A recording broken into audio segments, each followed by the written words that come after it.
Eruptions in infrastructure damage, climate change is no longer a distant concern. So in present day challenge for enterprises across the country. So in today's program, i-explore po natin yan. How businesses can not only mitigate this risk but also play a proactive role in environmental conservation and sustainability. So tune in po tayo sa DWIZ 882 AM Facebook page, naka-live din po tayo dyan, at sa YouTube at sa DWIZ News TV. Good afternoon pong muli. Ngayon, we are very fortunate enough and blessed to have with us a very remarkable woman. Ito pong ating guest. Allow me to introduce her. Miss Mache is a remarkable individual whose diverse roles as an entrepreneur, educator, philanthropist, and leadership coach make her a beacon of inspiration. So as co-owner of St. James College and CEO of Triumphus Estates Incorporated, she's deeply committed to education and empowerment. Her environmental advocacy shines through her role as ambassador of the National Climate Change Commission, leading programs like Waste to Energy, e-transportation, and the Pasig River Cleanup. She also founded the Green Gala Awards and chairs the Miss Environmental International pageant in the Philippines. A charter president of the Rotary Club of Makati Business District, Mache supports causes like the Philippine Cancer Society and helps women inmates through her RCMBD CIW Reformation Center. She's also an international author and host of Walk the Talk with Mache. Ayan, meron din po siyang online program.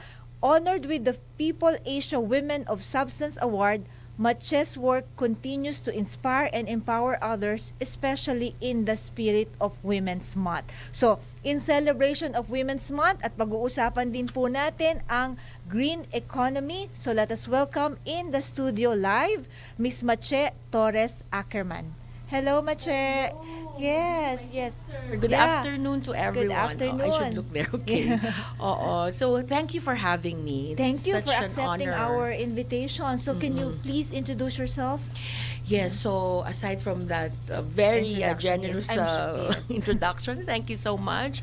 I'd like to introduce myself as well as your Yes, literally because sister. you gave me a long introduction and I shortened it. I'm going to give you the opportunity to expand it more. Yes, okay. Like what I said, being honored to be sa pareho tayong birthday, di ba? Yes, April 12 po ang birthday Yes, namin. kaya ako naman, I'm honored that I'm here. You invited me. And more or less naman, we have the same advocacy, di ba? As co-Rotarian, you're my co-Rotarian and all. Plus, I am actually very honored to have been appointed by the Climate Change Commission of the Philippines as the ambassador.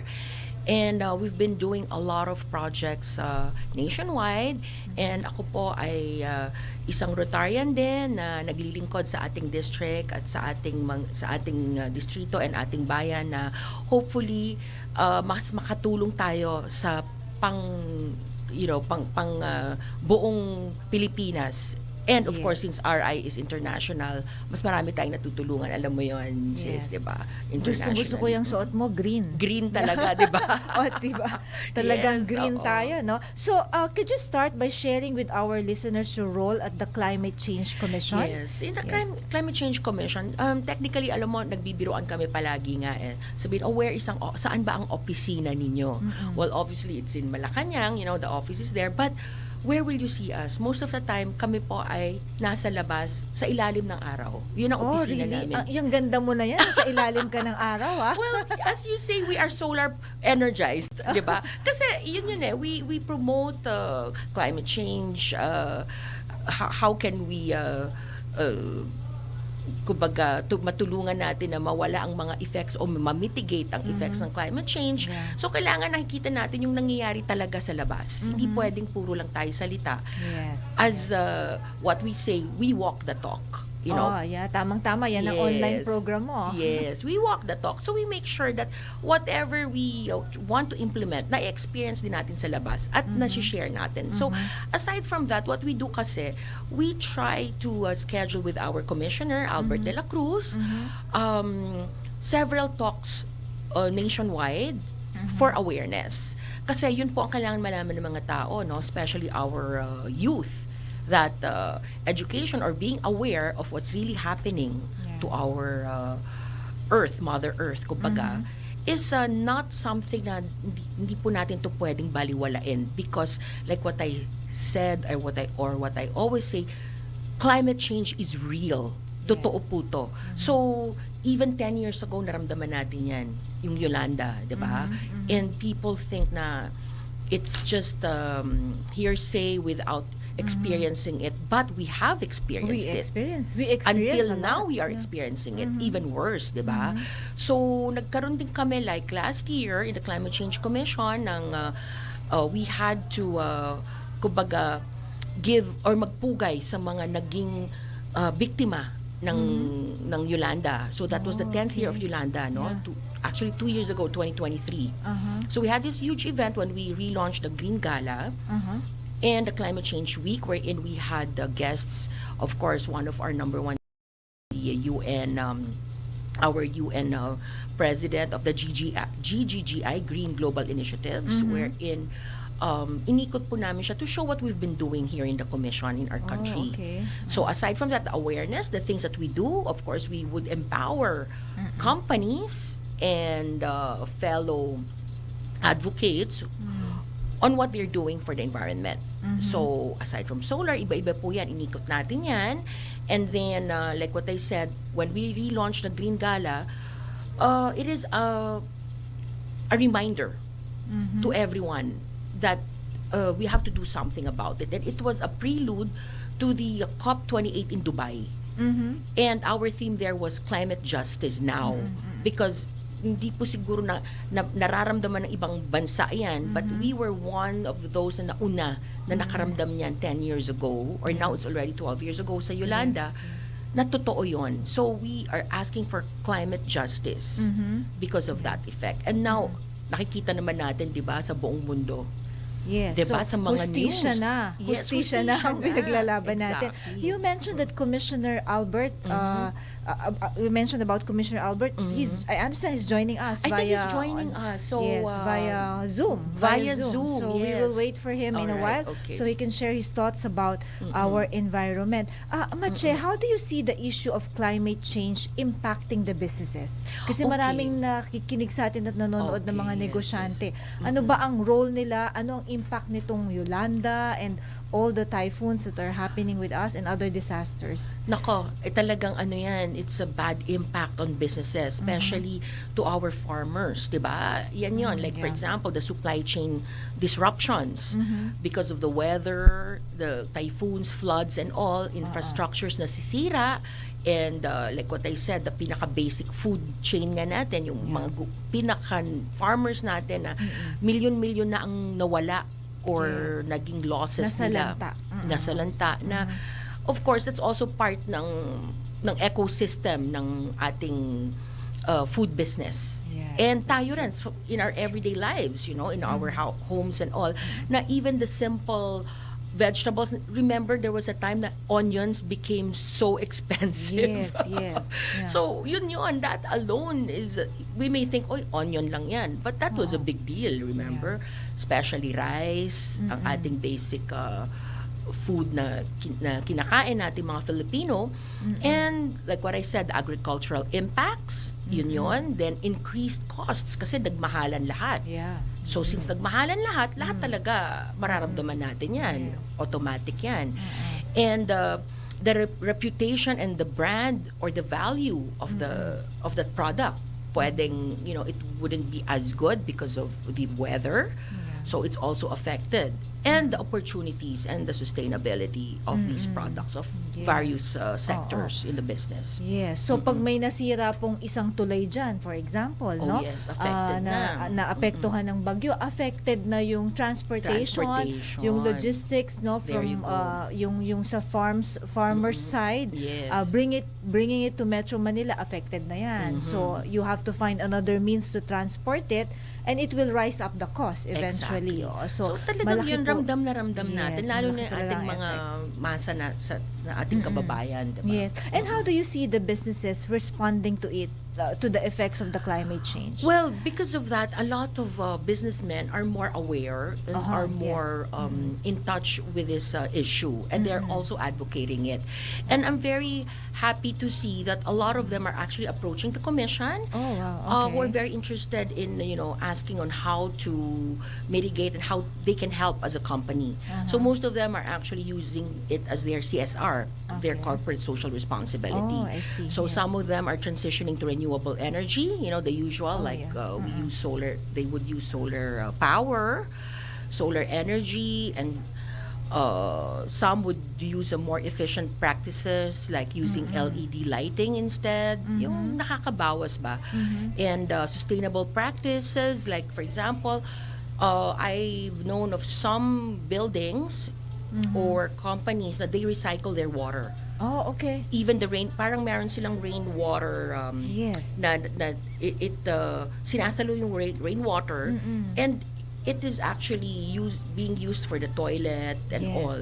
So that alone is a very big help or big practice that they're doing na nakakatulong Yes. to help. Yeah. That's nice to know. I experienced that in some of the malls that we have. Makikita mo pag finlash mo yung toilet, Yes, alam mo ganon. galing yun sa Yes, recyclable yes, yes. or rainwater. No? Rainwater. Rainwater. You mentioned about renewable energy. Hindi ba mahal ito? So, Yeah, that yung- has actually that kind of impression Yes. na mahal. Actually, totoo yun. Totoo po yun, no? Kasi some talaga, nung bago pa lang to, syempre it's because it's scarce. Syempre, if you don't have enough supply, natural lang yun, it's really expensive. And it's not as, kumbaga, promoted.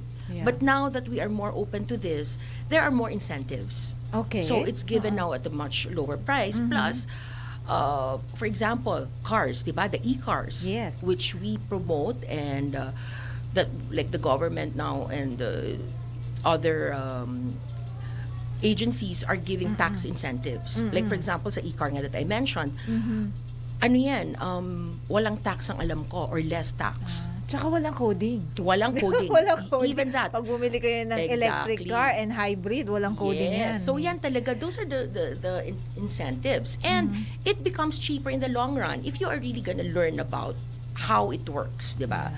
Kasi ano yan cost and effect yan, plus paano ba yung kumbaga sustainability and the future cost nito. Obviously, mas makakamura tayo. Yeah. So we're talking about the perception. So initially, ang perception ng tao, if you go for sustainability, like renewable energy and other means, no, to help our environment, mahal.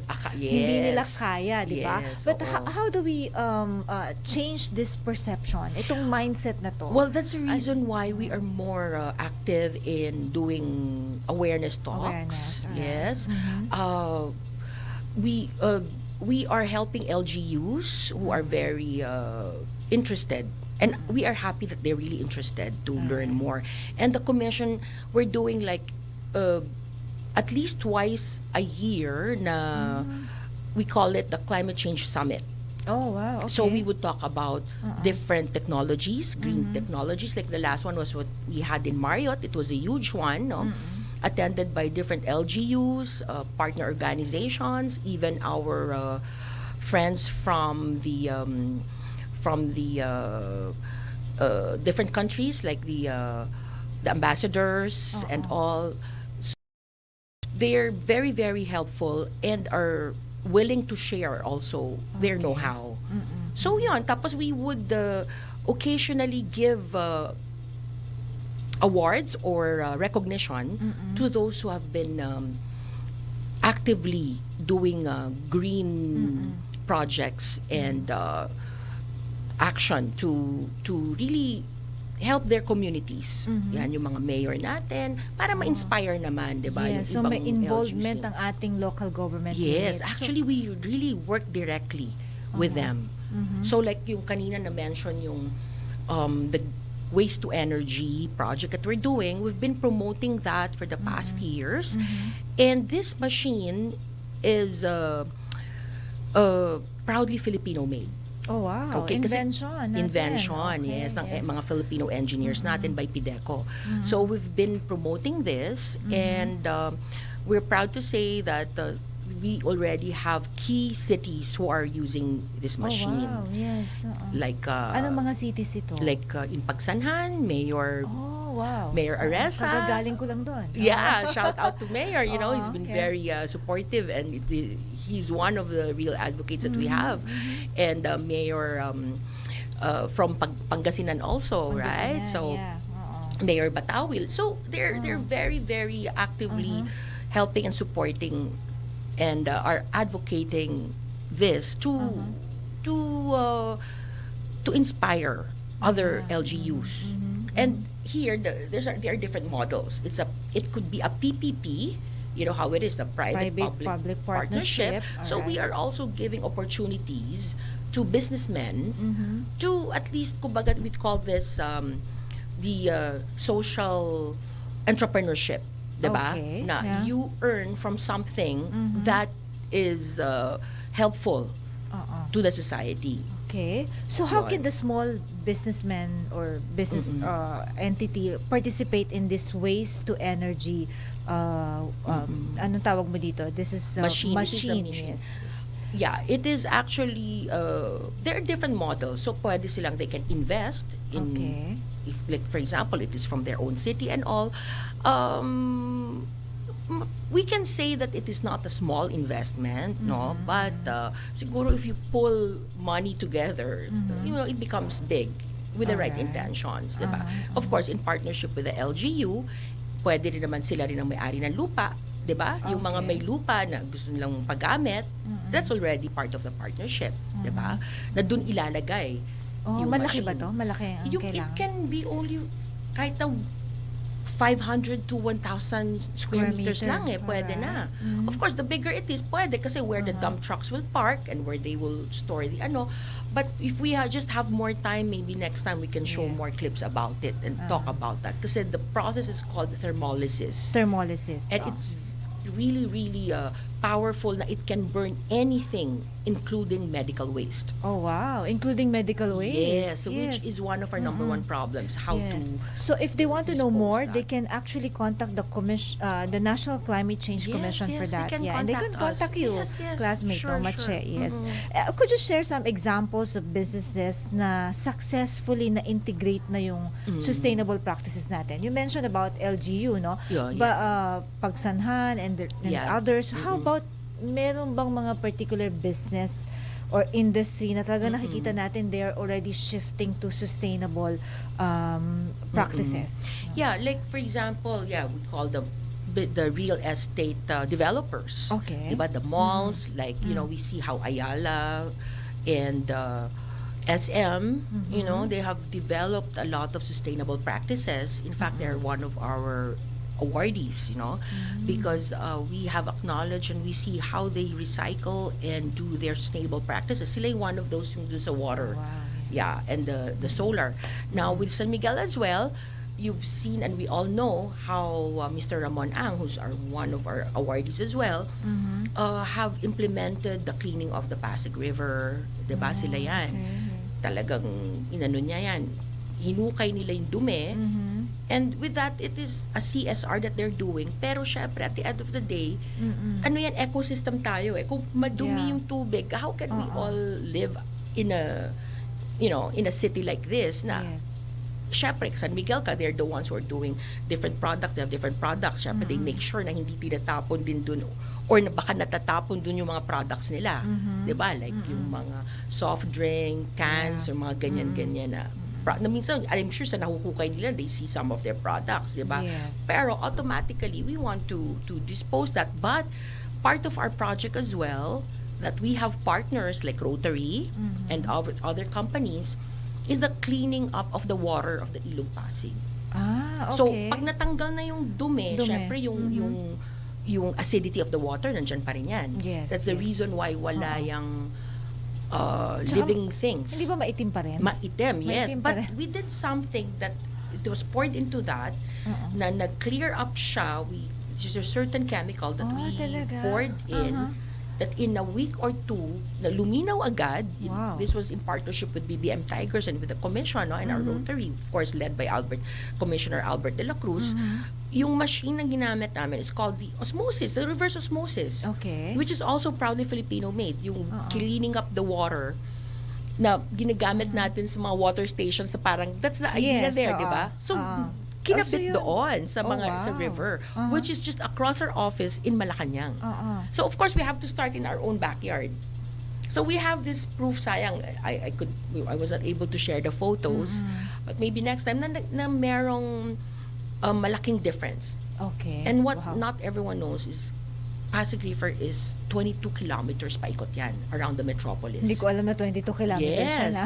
Yes. Okay. See, that's why it's good to educate our countrymen that we have to take care of this river, that we've had this for how many decades in our country or more. Na di ba nag-swimming pa dyan ng mga tao dati? Yes. And they're fishing. You know, good news. After also a while, may mga fishes na lumabas, ha? Oh, wow. Dun sa area na Saan inaayos part namin. ito among In the Malacanang. 22 kilometers sa Malacanang Backyard area? of Malacanang, because we Alright. have to like show that we start in our own backyard. And everyone sees the project that the First Lady herself, you know, has been actively helping the beautification with other Yes. departments. Actually, it's headed by the DSUD. Okay. The DSUD, kasi the relocation of the informal settlers. And kami, as part of the Office of the President, of course, Climate Change Commission and all, we have, this is our contribution. Oo. So Yeah. talagang kailangan lahat nagtutulungan. Yes, it's so hindi hand lang in hand. Yes, because no matter how much you clean it, pero kung ang tayo pong mga nagnenegosyo ay nagtatapon na lang basta-basta, we don't know how to recycle or to properly throw our waste, talagang maapektuhan kahit nilinis mo na yung buong Pasig Actually, River. speaking right? of that, we call this adapt ilog Pasig. Yung harap mo, ilog ko. Ay, harap ko, ilog ko. Parang we called it in such a way na we encouraged business owners na yung harap nila is the river, that they will adapt it talaga. Yes, And they will take care of that. And that is their responsibility. Yeah, dapat Yun. naman. Mache, is it true, because I just heard this, is it true na the reason why naging polluted yung Rojas Boulevard is also because of the businesses in the area? Very So, possible. parang Very possible. They don't have this siguro technology, or maybe The waste the waste management Yes, is not yes. parang hindi properly done. But no? you know, I have a story to tell, no, if I may, classmates, sis, you know. Last week, no, the mayor of Linapacan, Mayor Emil of Linapacan, Palawan. Not everyone knows that Linapacan is made of 52 islands. Oh, wow. And it is the cleanest and bluest water in the world. Oh, saan In yan Palawan. napuntahan? In Palawan. Okay. It's beside Coron. So, Okay. so dyan yung nag-expedition that, you know, from El Nido, people take this tour, they call it expedition, and they go around those islands. Okay. So sa Coron ka bababa? It's Maglalang? either Coron or El Nido. El Nido, So okay. may parehong. So he was actually very interested and visited us in the commission and asking on how to help his community as the mayor, because can you imagine, during summer daw or rainy season lalo na, yung mga sinasabi mo nga na mga waste or mga basura na nakakarating sa kanila, Yeah. ang mga brand from Indonesia or from China. Hindi galing sa atin. Hindi galing sa atin. So, Alright. that is how it is. Yung sinasabing, diba, flood yan or bagyo. So, it pwedeng yung atin pumupunta rin sa kanila, vice versa. Na anod. Okay. So, yun. So, it's really that yung sinasabi mong waste na nakikita dito, it can be from anywhere. Yes. So, how do we, of course, take care of it or manage it? Kasi kung nandiyan na siya sa harap natin, you cannot say, hindi ko basura yan. But, that is not social responsibility. Correct. So, kung ano yung nasa harap mo, pulutin mo or ayusin mo. Oh, diba? maganda yan. That's a good Yes. calling for our business community also to participate. Yes. So, how can businesses balance innovation with environmental responsibility? Kasi alam naman natin, expensive, But if in case they want to go through that path na to help you also with your environmental campaign, paano naman nila babalansehin yung profitability? 'Di ba? So, classmate, hold on lang. If I may ask you to answer that after this time check muna tayo and break. So, time check is 5:27 in the afternoon, Philippine Standard Time. So, break po muna tayo at sasagutin po ni Miss Mache after our break. Yeah. Si Miss Loli Acosta, Sulong na Bayan sa DWIZ 882. Ako, ikaw, everybody, every bubbly, pop a Kelly. Si ate, si teacher at little boy, si BF, si Freddy at Mang Boy. Every bubbly, pop a Kelly. Pati flavors, peanut bubbly, pineapple, Cali bubbly, apple, Cali bubbly, light, Cali bubbly. Pati you, me, sila sweet. Everybody, every bubbly, pop a Kelly. Magnolia, feeling good, sarap. San Miguel Pale Pilsen presents Isa, Dalawa, Tawa! Coco, patulong naman sa mga tanong namin, oh. Game! Anong tawag sa beer na nakakatawa? Ano? Eddie Biro! Ano naman tawag sa beer na kumakanta? Ano? Eddie Beer It! Anong tawag sa beer na nauubos? Alam ko yan. Di sa beer! Tumpa! Kaya bili na tayo ng San Miguel Pale Pilsen. San Miguel Pale Pilsen, sarap laging kasama. Drink responsibly. Come on, let's go to Isuzu Jaguars. You won't regret it. Come on, let's go to Isuzu Jaguars. We've got your back. Isuzu Jaguars, your partner through it all. Isuzu Jaguars, Isuzu Jaguars, Isuzu Jaguars. Let's journey together. Visit Isuzu Gencars Makati, Isuzu Santa Rosa, Isuzu Batangas Santo Tomas, Isuzu Batangas City, Isuzu San Pablo, Isuzu Legazpi, and Isuzu Naga. Pagsapit ng alas 12 bago ka mag-lunch o kaya nagla-lunch ka. Dagdagan pa ang mga alam mo para hindi ka naman huli sa balita. Live sa DWIZ Manila at sa lahat ng DWIZ News FM sa buong Pilipinas, Luzon, Visayas at Mindanao. At mapapanood ng live sa Aliw 23 Free TV at sa lahat ng digital channel ng DWIZ.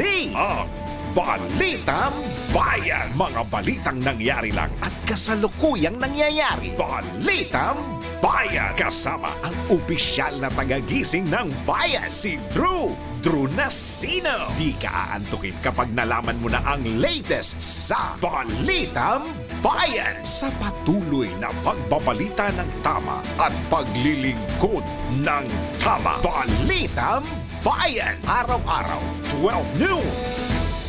Papalakas ng papalakas, palinaw ng palinaw, mga balita at impormasyong naiintindihan dahil malinaw mong nalaman. Tutok lang sa DWIZ mula umaga hanggang gabi. Updated on air and online. DWIZ, nagbabalita ng tama, naglilingkod ng tama. Ang balitang ito ay hatid sa inyo ng Petron. Petron knows you deserve only the best. Latest, pinakabago at tama. DWIZ News Catch Up. News Catch Up. Pilipinas, narito na ang mga tamang balita sa oras na ito. Pagbalik ng Pilipinas sa pagiging miyembro ng ICC, dapat ikonsidera ng Marcos administration. Ang detalye mula kay Patrol 30 Jelly Mendez. Binigyan diin ni House Assistant Minority Leader Arlene Brosas ang kahalagahan na maikonsidera ng Administrasyong Marcos ang pagbalik ng Pilipinas sa pagiging miyembro ng International Criminal Court. Ayon kay Brosas ng Gabriela Party List, panahon na para muling bumalik ang bansa sa ICC matapos ang 6 na taong pagkalas nito mula noong March 17, 2019. Anya, dapat ipakita ni Pangulong Ferdinand Marcos Jr. ang commitment ng gobyerno na maprotektahan protektahan ang karapatang pantao at panagutin ang mga matataas na opisyal na nang abuso sa kapangyarihan, pananakot at iligal na interes. Iginit ng mambabatas na ang pagpapakulong ng ICC ay simula pa lamang at dapat nang wakasan ang culture of impunity. Naniniwala ang Gabriela Sulong na mas mahalaga ring mapalakas ang justice system sa bansa dahil ang mga sangkot sa mga krimen na nasa posisyon ng gobyerno ay hindi pa rin napapanagot. Ito si Patrol 30. Jelly Mendez nag-uulat para sa Impilang May Todong Lakas sa DWIZ. Nagbabalita ng tama, naglilingkod ng tama. DWIZ News Catch Up. News Catch Up. Massive rehabilitation sa EDSA, malaki ang epekto ayon sa grupo. Ang detalye ng balita mula kay Patrol 38, Jen Patrolya. Umapila ang Motorcycle Dealers Association of the Philippines sa Department of Transportation na makipag-ugnayan muna sa mga stakeholders nito bago isailalim sa rehabilitation ang EDSA. Sa naganap na QC Journalist Forum, sinabi ni Motorcycle Dealers Association of the Philippines President Edwin Go na malaki ang epekto ng pagsasara ng EDSA. Kabilang na nga rito ay ang ekonomiya ng Pilipinas at trabaho ng mga manggagawa dahil posibleng magdulot ito ng matinding trapiko sa lugar. Una nang inihirit niya ng grupo na alisin ang bicycle lane upang mas mapaluwag pa ang kalsada, pero hanggang ngayon ay hindi pa rin sumasagot dito ang Land Transportation Office at Metropolitan Manila Development Authority. Una nang ipinagpaliban ng pamahalaan ang pagkukumpuni sa EDSA sa Abril dahil hindi pa natatapos ng kagawaran ang mga plano nito para sa rehabilitation sa nabanggit na kalsada. Ako si Patrol 38, Jen Patrolya nag-uulat sa Himpilang May Todong Lakas DWIZ. Nagbabalita ng tama, naglilingkod ng tama. DWIZ News Catch Up. News Catch Up. At iyan ang mga tamang balita sa mga oras na ito. Mag-follow at subscribe sa lahat ng DWIZ News digital channels, Facebook, Instagram, YouTube, TikTok, X, DWIZ News App at DWIZ News website. Ako po si Gia Rafael, nagbabalita ng tama, naglilingkod ng tama. Oras-oras nagbabalita ng tama, naglilingkod ng tama. DWIZ News Catch Up. News Catch Up. Ang balitang ito ay inihatid sa inyo ng Petron. Petron knows you deserve only the best. Ang oras natin ngayon, 5:35 p.m. That time check was brought to you by MX3. MX3.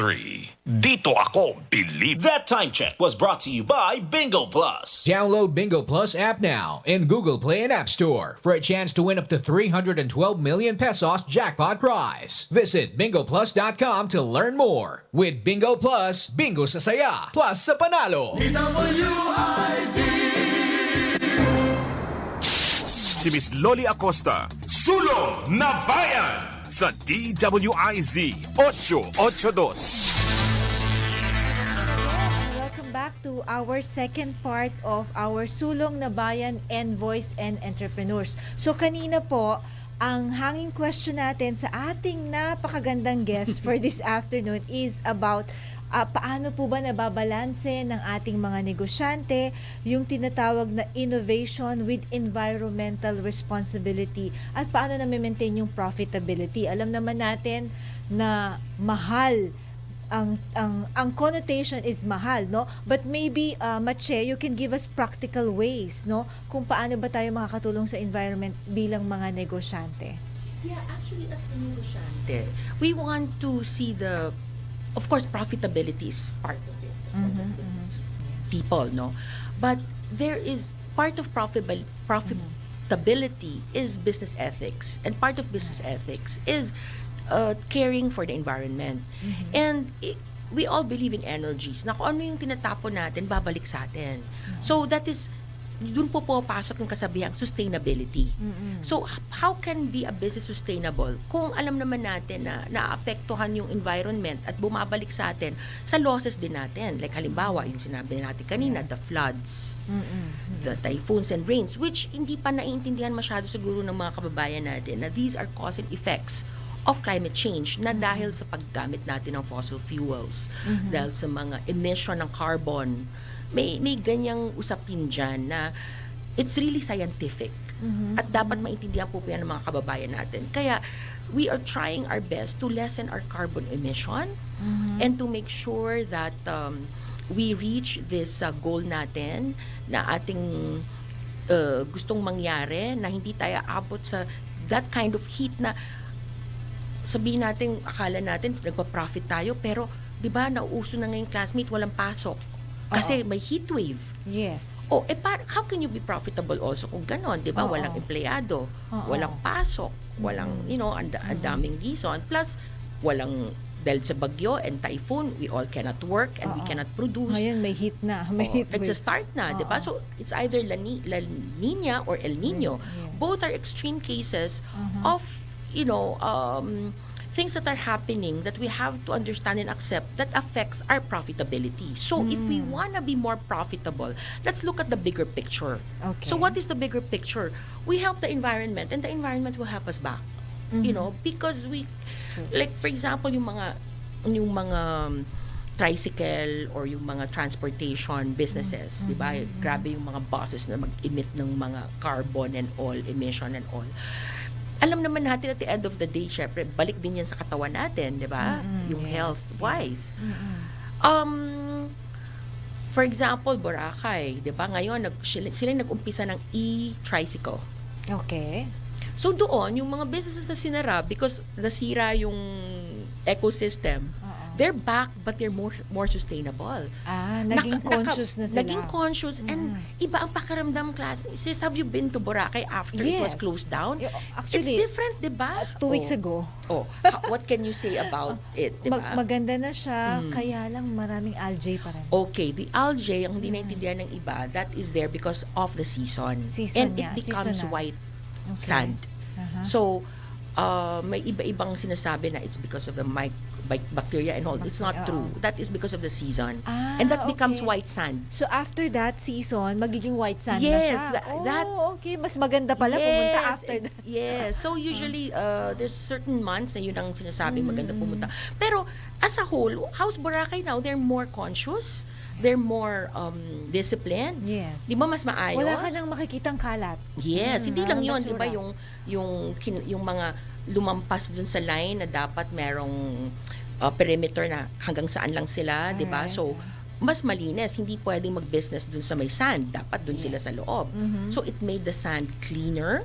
Right? So, yung sinasabi nag-green dun sa tubig, part na ng yan, that's ecosystem na yan. Nature na yan. Nature na yan, yes. But as a whole, yun. So, even the e-tricycle, di ba, napansin mo? It's not as polluted because they're doing e-tricycle. So, us Filipinos and tourists are more inspired to visit and come. So it is more the hotels, the restaurants, and all other businesses there will thrive. Yes. So that's what you call sustainability. Tsaka at Very our good. own backyard, dapat tayo rin, no? Halimbawa, sa mga opisina natin, we have to educate our employees, our staff, on how to also do the waste segregation. Yun yung mga practical natin, no? Para ma-segregate mo yan properly. And a few months ago, naging guest namin dito yung BES. Yes, of course, they work with us. They're about waste management, Waste segregation, management, yes, and they incentivize.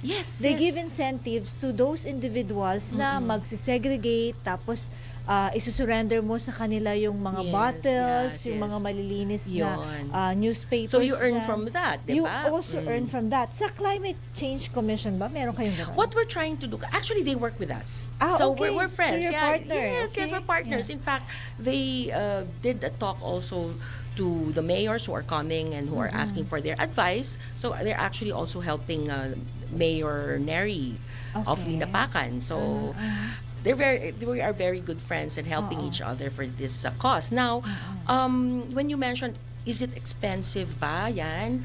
It's not because, like what I said, because marami na ngayong nagbebenta ng solar and all, mas mura na. Mas mura na, Mas mura na. In fact, there's a company, I cannot advertise, maybe when pag advertiser na natin sila, they have you do a down payment, may hulugan system na yan eh. Oh, nice. Yes, So, for pwede rin to for homes. enterprises. Yes, and like what I said, people who would wanna earn through this, they can. Okay. Because we really wanna promote. And plus, you have tax incentives eh.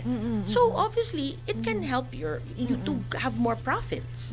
Kasi less yung taxes mo, di ba? So, it's really depende rin yan sa outlook at sa mindset nga, like what you mentioned. Yes. So, So, para sa kaalaman ng ating mga nakikinig at nanonood ngayon ng mga negosyante who wants to be part also of this environmental support system. We call it ecosystem.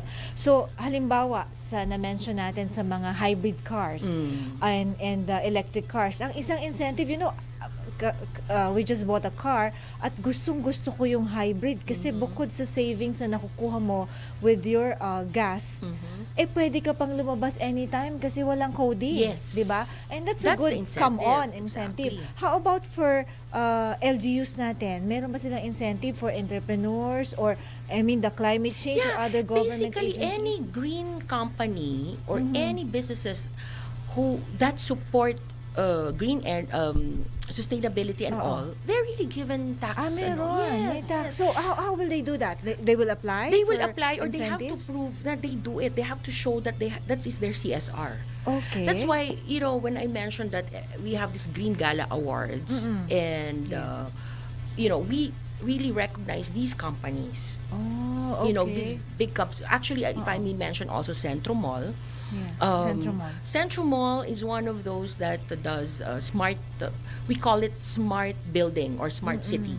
Yeah. So it is something that we also promote, that if you have mga lupa nyo dyan na hindi ginagamit, if you want a PPP with us, Yes.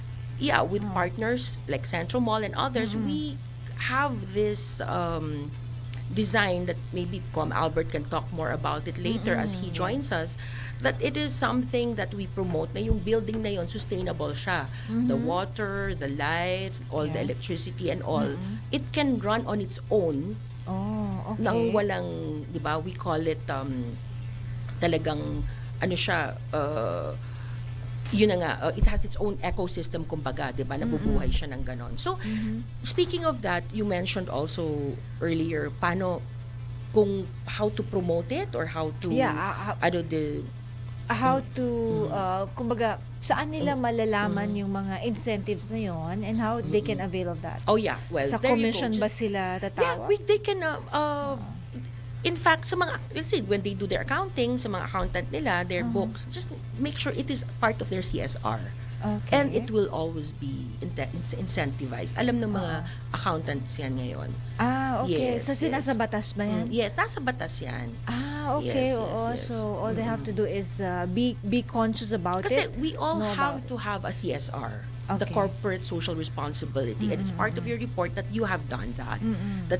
That's why it's good, like in our Rotary and all. A lot of companies really join us, di ba? Kasi they have to promote it for their company, so it's easy to get partnerships. So, kahit sa maliliit na negosyante, pwede? Yes, yes. Okay. In So, fact, walang pinipili ito? Wala. Okay, Yeah. good. As long as you're paying your taxes, di ba? Kasi it's part of it that you have to show that you are doing a sustainable practice in your businesses. Ano sa tingin mo yung mga barriers natin sa business, no?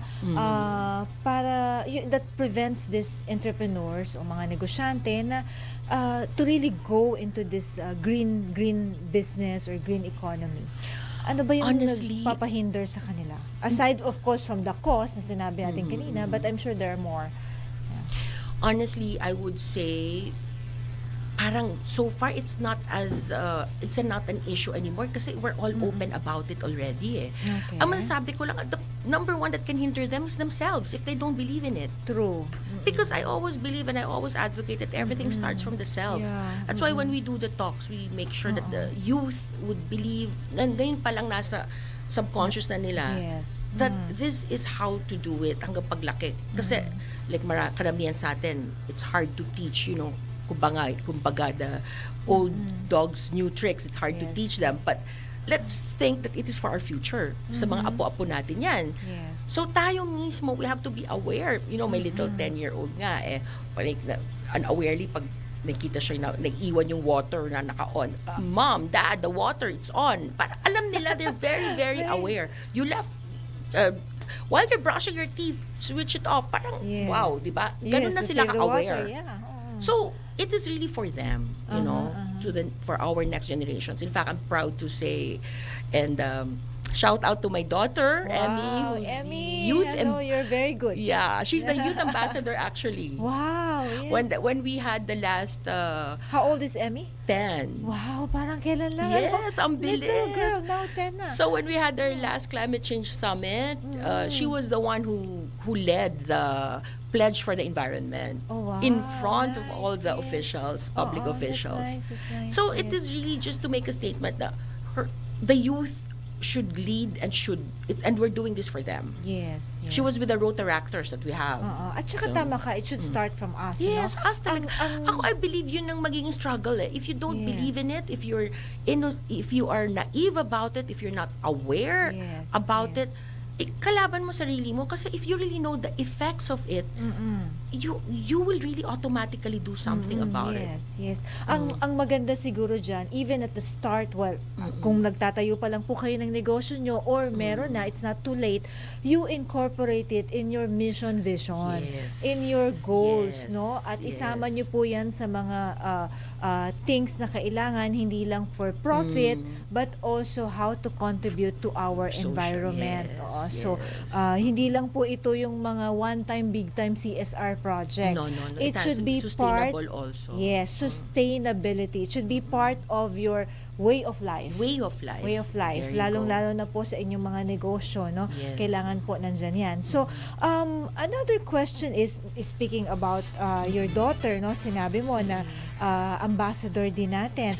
Ano ba ang mga role ng next generation of entrepreneurs? Yung mga batang mga nagnenegosyo actually, that's a good in question. promoting sustainability. Pero classmate, bago mo sagutin yan, time check po mo tayo and break. Philippine Standard Time is 5:49 in the afternoon. Si Miss Loli Acosta, Sulong na Bayan sa DWIZ 882. Ako, ikaw, everybody, every bubbly, pop a Kelly. Si ate, si teacher at little boy, si BF, si Frenny at mang boy. Every bubbly, pop a Kelly. Pati flavors keep it bubbly. Pineapple, Cali bubbly. Apple, Cali bubbly. Light, Cali bubbly. You, me, sila sweet. Everybody, every bubbly, pop a Kelly. Magnolia, feeling good, set up. Narito na ang Filipino Mirror, ang unang tabloid sa negosyo. Nagtatampok ng mga eksklusibong balita at impormasyon ng pagtatagumpay sa negosyo. Ang tabloid na nagbibigay ng gabay at inspirasyon sa pag-unlad at pag-asenso. Filipino Mirror, naglalaman ng mga nagbabagang balita, napapanahong issue, may init na opinyon at komentaryo. Filipino Mirror, ang unang tabloid sa negosyo. Pinarangalan ng Gawad Tanglaw bilang natatanging pahayagan sa 3 magkakasunod na taon at marami pang pagkilala. Kaya bumili na at magbasa ng Filipino Mirror ng umasenso sa pagnenegosyo. San Miguel Pale Pilsen presents 1, 2, tawa! Coco, patulong naman sa mga tanong namin oh. Game! Anong tawag sa beer na nakakatawa? Ano? Eddie Biro! Ano naman tawag sa beer na kumakanta? Ano? Eddie Beer It! Anong tawag sa beer na nauubos? Alam ko yan. Disabir! Tumpak! Kaya bili na tayo ng San Miguel Pale Pilsen. San Miguel Pale Pilsen, sarap laging kasama. Drink responsibly. Come on, let's go to Isuzu Jaguars. You won't regret it. Come on, let's go to Isuzu Jaguars. We've got your back. Isuzu Jaguars, your partner through it all. Isuzu Jaguars, Isuzu Jaguars, Isuzu Jaguars.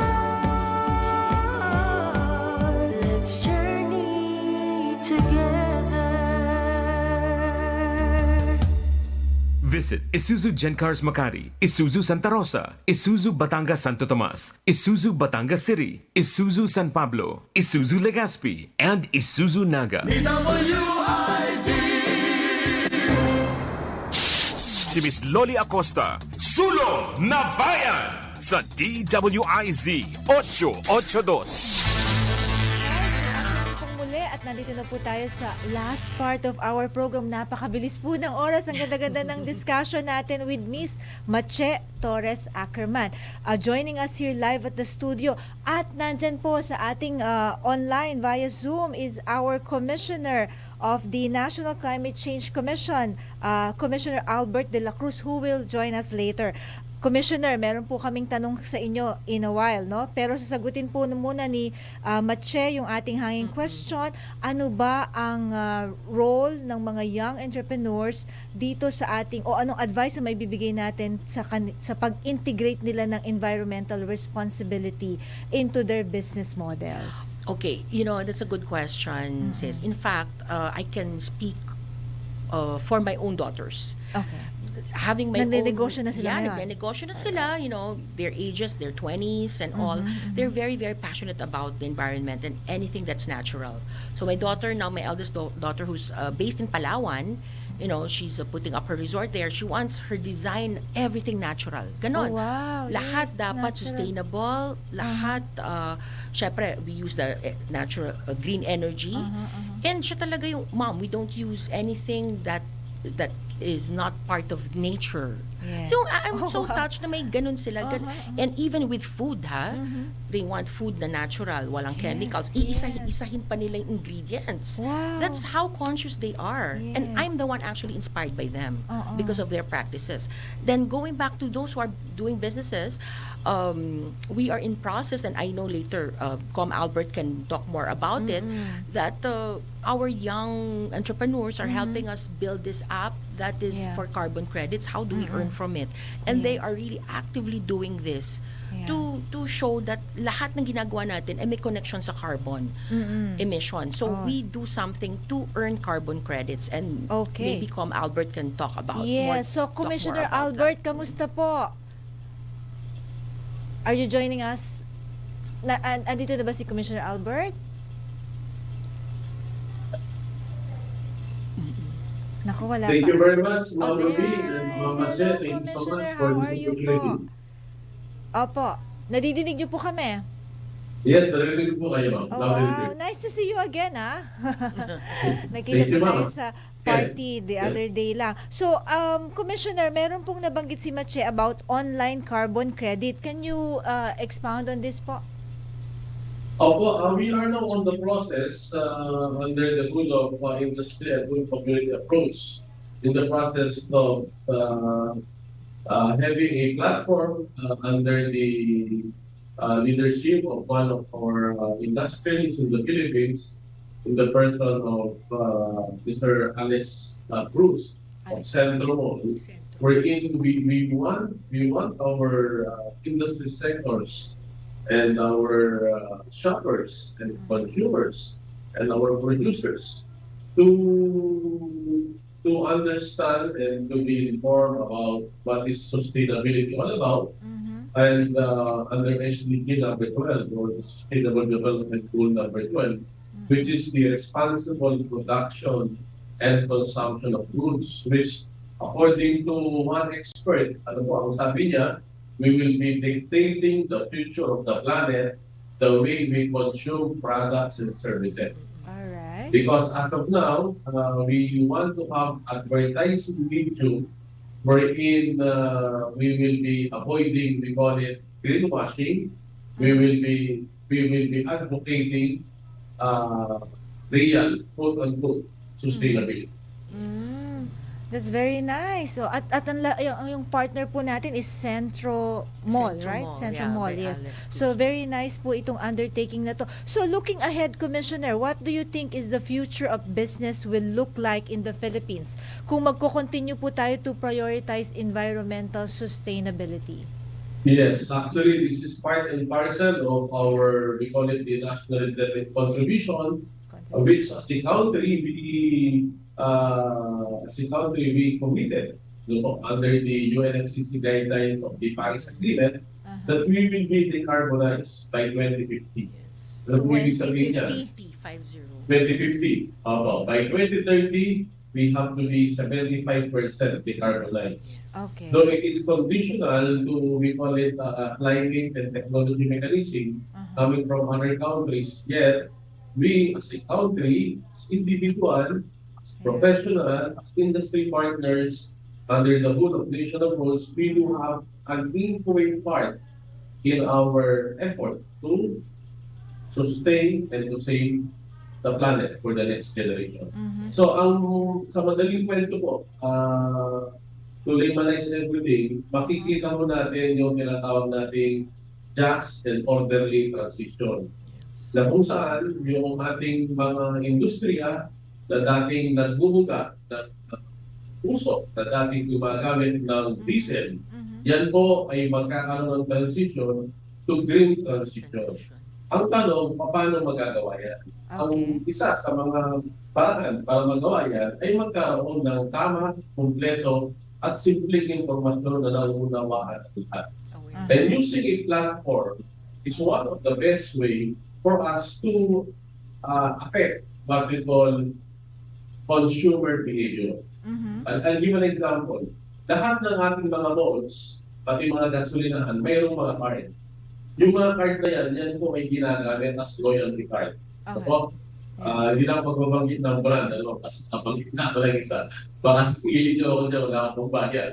Okay? We're just only trying to mention industries because these are not the... Ito po yung mga nagbubuga ng carbon dioxide. Okay. And because of this card, they want to have a card for them to, number one, as part of the loyalty program for advertising goodwill and a way of communicating to make the communications to the consumer more personal. At meron silang card, and that card represents loyalty. What you want to do is, since they want to have a personal touch, so to speak, advertising goodwill of the company, isama na sa kanilang goodwill yung tinatawag nating ESG reporting. Part of it is sustainability and environment. So, minsan, mayroong mga company na tumataya ng malaki sa PBA. Sa mga kalaro, okay? Because they want their company to be remembered and reminding the consumer that they are supporting a basketball league, they're supporting a basketball team, they're spending billions for that.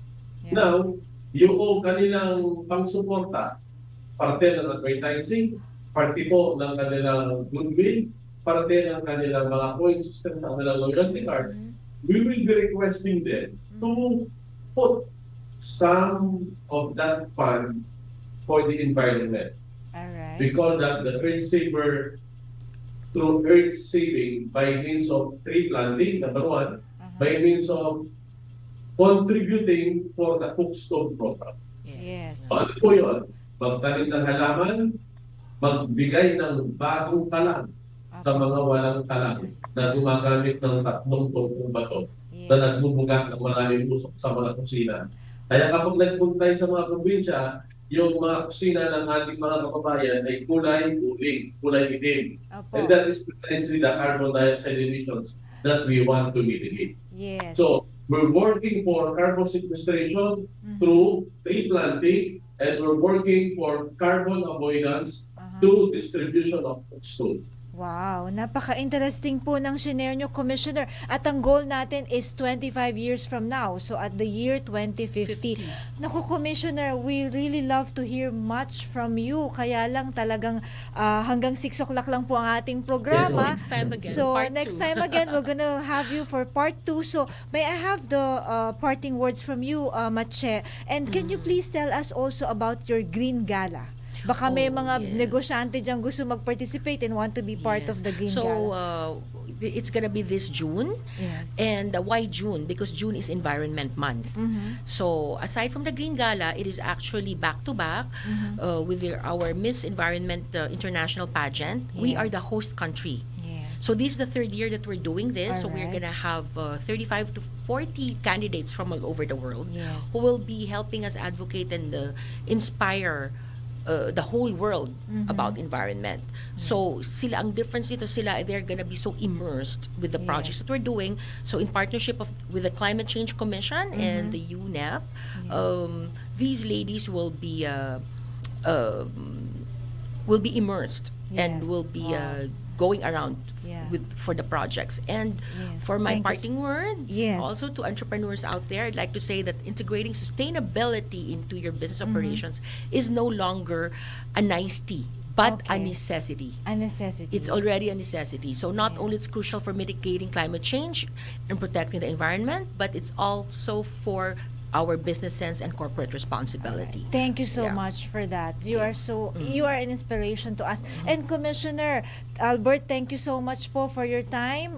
Bagamat maigsi but malaman naman po ang inyong mga na-share with us, and definitely you will be part of our part 2. Yes. So at makakaasa po kayo na ang DWIZ, ang Sulong na Bayan, ang Envoys and Entrepreneurs ay kaisa nyo sa ating environmental protection and program. So, thank you po for your time. Next program, Life Balance, kasama sina Daryl, Justin at Gia Rafael. Thank you, everyone. Okay. Si Miss Loli Acosta, Sulong na Bayan sa DWIZ 882. Ang programang ito ay hatid sa inyo ng Petron.